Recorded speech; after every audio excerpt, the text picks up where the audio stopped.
شروع اللہ کا نام لے کر جو بڑا مہربان نہایت رحم والا ہے۔ اے ایمان والو، اپنے اقراروں کو پورا کرو۔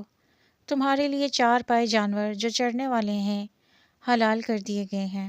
بجز ان کے جو تمہیں پڑھ کر سنائے جاتے ہیں، مگر احرام حج میں شکار کو حلال نہ جاننا۔ خدا جیسا چاہتا ہے حکم دیتا ہے۔ مومنو، خدا کے نام کی چیزوں کی بے حرمتی نہ کرنا، اور نہ ادب کے مہینے کی، اور نہ قربانی کے جانوروں کی، اور نہ ان جانوروں کی جو خدا کی نظر کر دیے گئے ہوں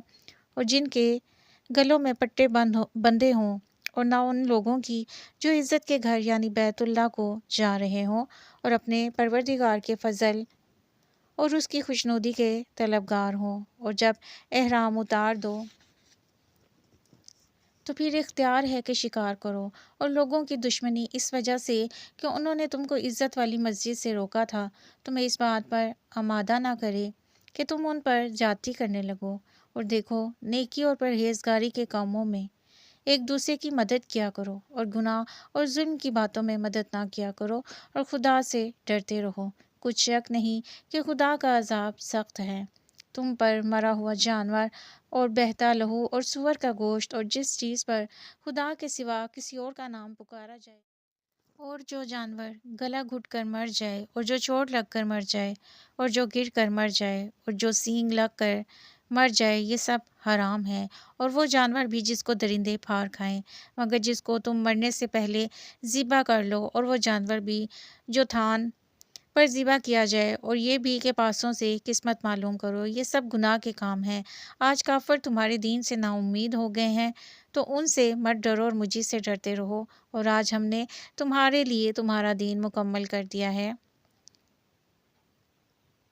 یعنی کامل کر دیا ہے، اپنی نعمتیں تم پر پوری کر دیں اور تمہارے لیے اسلام کو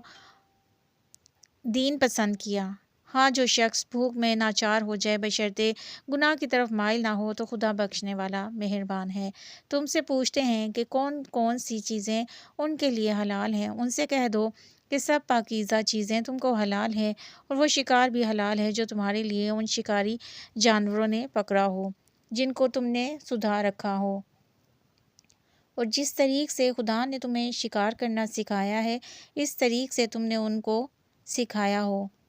تو وہ شکار وہ تمہارے لیے پکڑ رکھیں اس کو کھا لیا کرو، اور شکاری جانوروں کے چھوڑتے وقت خدا کا نام لے لیا کرو، اور خدا سے ڈرتے رہو، بے شک خدا جلد حساب لینے والا ہے۔ آج تمہارے لیے سب پاکیزہ چیزیں حلال کر دی گئی ہیں، اور اہل کتاب کا کھانا بھی تم کو حلال ہے، اور تمہارا کھانا ان کو حلال ہے، اور پاک دامن مومن